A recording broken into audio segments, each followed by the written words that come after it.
What is up, guys? Welcome back to another Arena of Valor esports review, and this time we are going to be taking a look at HKA versus MAD on day 13 of the group stages of the Arena of Valor Premier League. One of you guys told me in the comments that this is going to be a very juicy game, so it better be. And yeah, that is exactly why we are going to be reviewing it. And we'll see how it goes here. We have some very interesting picks by both teams, but before we get into those, the label is already dropping on that side of a MAD. HKA is able to invade this blue buff very aggressively, and they will be able to actually pick it up. Neil already still level 1, already in a huge deficit, and look at this Roxy bullying him away there, almost able to pick him up, and he instantly teleports back. Now Omen is trying to fight back. Guys, absolutely crazy early game coming in by HKA here. They get both of Neil's buffs, level 1, guys. What is this, man? We gotta feel bad for Neil here. That is crazy, man. I would be so tilted. Oh, man, but how does that even happen? I mean, I guess level 2 Marja versus level 2 Ignis is not a good matchup. The Ignis is just so much more useful, level 2. They also have a Krizix level 2, much more useful than a Lumber level 2. So I guess they just decided, okay, listen, man, we are just going balls to the walls, hard invading them. And yeah, this Krixie is securing that Spirit Sentinel, and Elandor is just gonna be able to pick it up real quick here. Absolutely crazy early game coming out from HKA.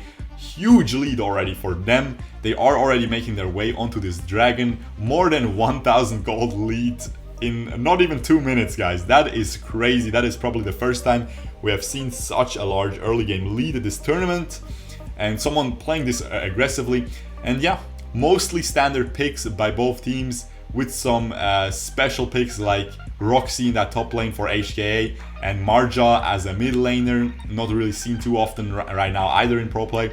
And yeah, on the side of MAD, of course. And yeah, they again invade that blue buff. I think Neil didn't have a single buff so far. He did not have a single buff, guys. What is going on? Poor guy, man. This is how you have to... This is how you can try to beat MAD, I guess. You just completely invade and take out Neil, of course, their star player, along with 0322. And Cuckoo as well. I would put Cuckoo as well as one of their star players. That support is so clean. And guys, that is a crazy game. So, hey, I know you in the comments, you haven't promised too much. This is a very juicy game. He even put very in caps lock, okay, guys? So, yeah, good on me for listening. And yeah, we'll see what happens further down the line. It is a 3000 gold lead for HKA. 3 minutes into the game, guys. What is going on? That is the biggest stomp we have ever seen in AoV history, probably. Because keep in mind, guys, this is already such a huge stomp, while HKA also has a crazy late game with double marksman and an Ignis and a Krizix. Oh man, that is just absolutely outdrafted to the fullest here by HKA. Completely won that draft, early and late game, I would say. So, this is not looking good for MAD at all. But of course, it wouldn't be a very juicy game if it was just a stop, guys. So don't you worry. And we'll see what happens here. Elandor completing his Scorching Wind, which is of course already gonna give him a ton of damage. Super imbalanced hero. And again, Roxy just 1v2 here in this situation and just secures this Spirit Sentinel. Allows her team to follow up. Did he have a single buff yet? He didn't have a single buff, I think. I think they stole his blue buff as well earlier. Guys, but at least they pay with their lives now. At least with 1 life. With 2 lives. Yeah, there's no way he gets away. Yeah, there's no way. He tried his best, very well played. But at the same time, Kefani gets that bottom lane tower. So they're still in a 3000 gold advantage almost. But MAD is truly crawling back here. HKA overextended. At some point you won't be able to get every single buff from Neil anymore. And they should have realized that was the point where they can't get away with it anymore. And yeah, they still went for it. and ended up dropping 2 kills to the side of MAD, and this is already a little comeback. They're already crawling back, 2.5k gold lead only now, which is still huge, of course, and a tower lead as well. But the Ignis just completed his Berifs, so that's already pretty huge. Look at this gold by Neil, man. He has the least gold almost. He's only 200 gold more than his support. Oh man, that is the saddest start for a jungler that I've ever seen in AoV history, guys. That is just so sad. I think he got 0 out of the 6 first buffs. 0 out of the 6 first buffs, guys. That is... Oh man, that must be tilting, man. That he's still trying hard and performing. He didn't make any mistakes. He didn't make any mistakes. It's just their team comp. I don't think MAD made any mistakes. It's just their team comp. They can't do anything against this early game of HKA. And now he is getting these buffs. But again, Laville takes the red buff. I guess they just tried to burst it down. Marja completed her Gaia standard, which is going to make her incredibly tanky against Elandur. A lot of magic damage, Ignis, Kha'Zix, and Roxy. They have 4 magic damage dealers. That is just such a no-brainer to buy that Gaia's instantly. Very well chosen. Buy Fanta here. And yeah, it's a very interesting game so far. Again, a Spirit Sentinel going to the side of Hong Kong Attitude. I think already 3 now, or even 4 maybe. And yeah, this is still going out of control here for MAD. The gold lead is increasing once again. Those towers are being dropped by that Roxy in that split push. And we will see if they will be able to get that top lane tower as well here. That is definitely the next one they should be eyeing. And you can see they are positioning around it, but MAD is able to follow up with the rotation and clear out that wave in time. And that Ignis is clearing that mid lane wave. Again, they're all rotating to that blue buff. And now, yeah, they get another blue buff. Man, this Kriknak is such a sad little cockroach. Oh, man. I mean, listen, Kriknak is a pretty broken hero. No one likes him, but at the end of the day, man, if someone loses this many buffs, you gotta feel bad for them. And especially a player of this caliber, Neil, of course, one of the best junglers in the world. Again, the red buff stolen away, man. This guy had like 1 buff so far, guys. He had a singular buff 8 minutes in or something. What is going on, man? That is crazy. And Roxy just swoops in, walks in with her sprint, pulls the lumber away, and is able to get a nice little kill for their team. They also get the mid lane tower, and they are getting this Slayer. Guys, this is a huge stop. This is the biggest stop that we've ever seen in this tournament for sure. 8 minutes into the game, and it's pretty much over.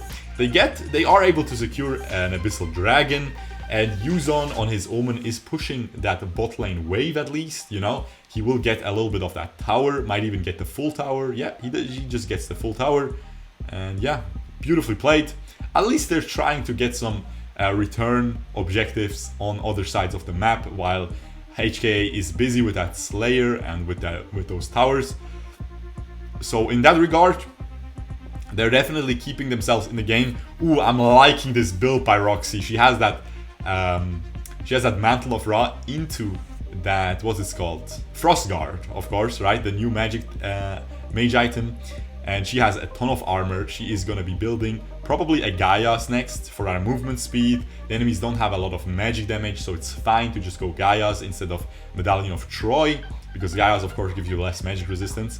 But as I said, they only have that Marja, and she's going full tank. She is going full tank, guys. She's going for a Frostguard. No, she's actually going for an Aegis. That's crazy, man. That's so stupid. I don't like this Marja build. That is just 0 damage coming in from that Marja. I don't know, what are you gonna do? What are you gonna do? Silence the enemies? And then what? Nothing. Anyway, Kefany, of course, hitting her power spike as well. I'm sure she has Clavis Sancti and just completed that Devil's Handshake.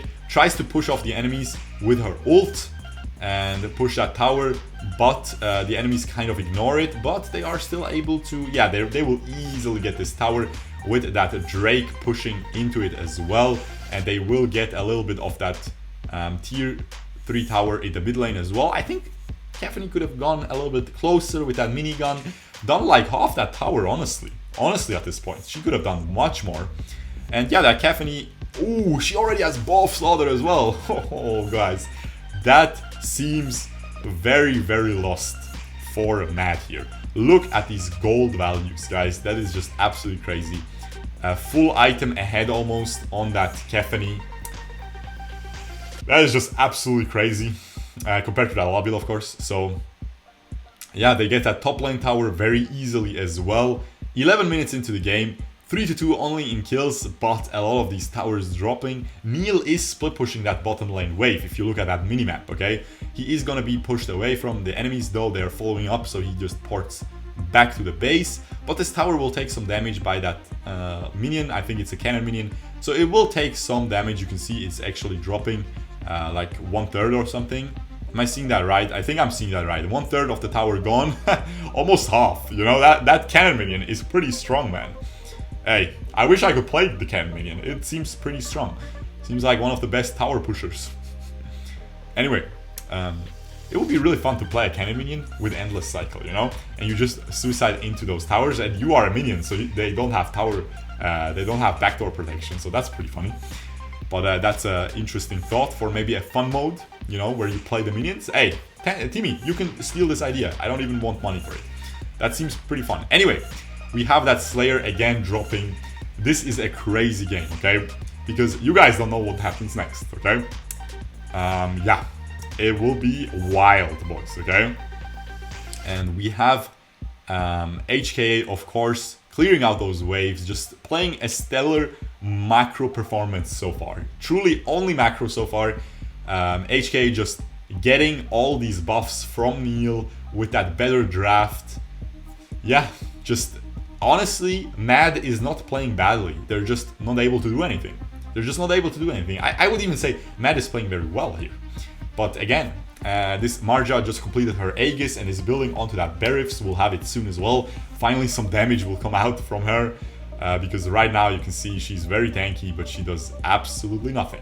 I don't like these tanky Marja builds. I like Gaias, I like Berifs, but that's it, okay? You don't need more. Aegis, that is past, okay? Marja used to be very broken where they could go Aegis, but they nerfed her, and after that Aegis is gone. And she is not gonna die here. She is super tanky, is able to get away, and has that ult available now, is gonna regen back to full. They of course have 3 endless cycles on side of HKA, while MAD has, ooh, beautiful fade in. Lumber ult is able to knock up 2 or 3 people there, but they are able to just kill everyone here on the side of MAD. And MAD just uses all their endless cycles to respawn and turns around that team fight now. After like 3 people respawning there with endless cycle, this Laville is just tearing apart the enemies right now. And of course they have less endless cycles available to them, because they chose to go for that Sacred Protection onto Ignis and that Desperate Duo onto that Roxy, which of course are really nice enchantments for them.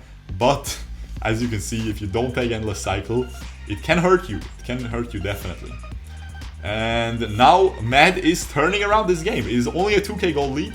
They have 2 towers down, and while that was going on, okay, I kind of missed it, but I saw it before, so I know what happened. Omen was pushing that bottom lane all the time by himself, okay, and he just completely tore apart these towers and got that base tower as well, okay, that inhibitor tower.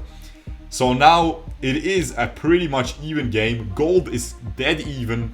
Of course, I would still give it to Onkong Attitude because they have a better late game, and they have 2 tier 3 towers down on the side of MAD, and they also have these better enchantments for late game team fights, because MAD already used a lot of endless cycles.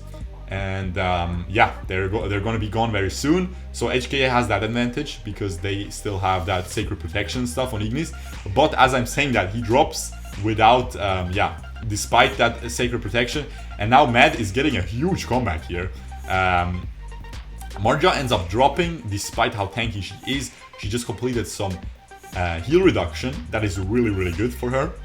And we'll see. MAD is definitely winning this game right now. They are getting this Enraged Abyssal Dragon. And what is this quality drop? What is going on, man? That just completely dropped automatically. That is crazy. Anyway, I hope my Wi-Fi won't lag here. I don't think it will. We should be fine. And yeah, 9-9 in kills. 3k gold advantage for MAD now. They completely turned it around. And now we have them hammering away on this Slayer. The first Slayer for them. They are going to get it. Third Slayer of the game in total. And yeah, they are going to clear this wave very happily. This Neil is super happy right now. He wasn't happy early game, but he is getting his items. And I think he is building, yeah, he just completed his full item build with that Omni Arms. So he's at 6 items, he's at 12.4k gold. Very healthy, most gold in the game along with his Lobule. So early game, absolutely terrible for him, not his fault. And no one's fault, just the draft, the coach maybe. Coach's fault maybe. But yeah, they are able to get this complete clean comeback. They are completely come back into this game, and they are going to be having that probably last or second last team fight, and we'll see what who's going to be victorious here. MAD is positioning around that top lane. They want to get that top lane tower with that Drake pushing into it, but HKA is playing the macro game and positioning on the other side of the map because they already have those super minions pushing on the bottom lane. And now a very lonely Omen here. If he gets turned, oh, he just instantly ults that Elandor, and he's just, oh my god, he just gets one shot after that. S2 is disappeared by that Kevmany. That is the double marksman combo coming in by HKA, and now HKA Outcast drops, so they are able to get that kill. I think this Kha'Zix will drop as well. Outcast on his Roxy does not have Endless Cycle. The Omen just uses Endless Cycle, so he's back into the game. This is again, if you don't take Endless Cycle, you are putting a handicap on yourself. That is just how it is, man. It is just how it is. If you can get to the very late game where the enemies don't have any Endless Cycles left, then you're winning, of course, with that Desperate Duel, with that Sacred Protection. It's going to make a huge difference in teamfight. But if you don't make it that far, which I am worried about HKA right now because they have 2 people down. It is a 5v3 on the map right now, but MAD is just going, they're all just teleporting back. This is very interesting. They're all teleporting back. Ooh, but nice little push still here. Lobule ult onto the Ignis, so he can't clear. Instantly followed up by that Lumber ult on that Ignis. He has to flicker away, cannot clear the wave, and they are able to turn it around completely, and they have all 3 enemy towers down, while they were still able to keep that tower. That was the only tower remaining for MAD 10 minutes ago, I think, or like 8 minutes ago, something like that. Let's say 6 minutes ago. Okay, guys, chill out, guys. I know I tend to overhype things, but it's fine, okay? Anyway, we have that. We have those full item builds. There's no point analyzing. We have yeah, all kinds of Fenrirs and stuff coming out, and now that Lumber gets completely caught, but he has a Blade of Eternity, is able to dash away and ult. Only one person though, and now that Lobule is doing a ton of damage, but oh my goodness, that Elandor is absolutely playing out of his mind, but he is caught now. He is gonna end up dropping, and now that Kefani just runs down everybody on the side of MAD. She is able to pick up that Lobule. She ends up dropping as well. And yeah, this is just absolutely crazy, guys. I can't even talk this fast. And yeah, huge team fight. 13-14. 5k gold advantage for MAD, but it doesn't matter at all at this point. Everyone is at full items anyway. They have the advantage of the positioning right now though, and they are going to get this Slayer, and they might be fast enough to get to this dragon. But they give it up instantly. They give it up instantly because they know double marksman is gonna burn through it really quickly. Never mind. Nah. If this Lobule ult hit one of the marksmen, they might have been. The Marja yoinks the revival thing. Oh, but she's just gonna die. You're so stupid. That is so funny. She ults and yoinks it during her ult. I didn't know that worked, but now we know. That is hilarious. I will definitely use that in my Marja games from now on. but he yoinks it, but he just instantly drops afterwards. So that might be the throw, guys. That might be the throw HK needed. I mean, it's really easy to get too greedy for that revival, juicy revival buff. And yeah, that Marja is respawning in 20 seconds. Not sure if they can stall until that. Oh, she used her endless cycle. Never mind. She is back in the game. She realized she has to use her endless cycle. And yeah, this is a huge team fight. Oh my god, she just gets one shot by that Kefani, man. Kefani is so broken late game. And yeah, the Kefani is just still full HP. Does not have any lasers left though. She has to charge her passive. But she already did. She has 2 lasers.